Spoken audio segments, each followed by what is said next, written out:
একটা পাখি সকালবেলা যখন বের হয় তখন কি সে জানে যে তার রিজিক কি আছে? তাহলে আমিও তো একটা মানুষ, আমার জন্য আল্লাহ একটা definitely has a plan, Allah definitely has a plan.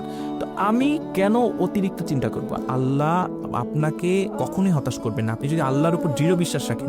বান্দা যেমন তার সৃষ্টিকর্তার দিকে আশা করে, এবং আপনার কাছে যখনই আসবে, এটা দুনিয়ার একটা পরীক্ষা, এবং আপনি যখন এই যে এফসিপিএসে বারে বারে অনুত্তীর্ণ হওয়া, রেসিডেন্সি না হওয়া, এগুলো নিয়ে কখনোই ওভারথিঙ্ক করবেন না। আপনার কাজ হচ্ছে চেষ্টা করে যাওয়া।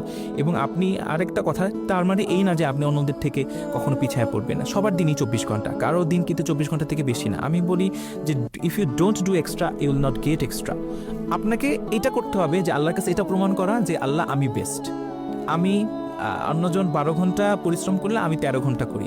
আল্লাহর কাছে যখন এটা প্রমাণ করবেন, আল্লাহ তো আমি বলি যে আহকামুল হাকিমিন, বিচারকদের মধ্যে সর্বশ্রেষ্ঠ বিচারক, তিনি নিশ্চয়ই আমি 13 ঘন্টা 1 ঘন্টা বেশি পরিশ্রম করছি, কারণ সিট তো লিমিটেড, 120টা সিট ধরেন, আমি ওই 12 ঘন্টা 1 ঘন্টা বেনিফিট পাবেনই আপনি। এটা আমার লাইফে ফিলোসফি।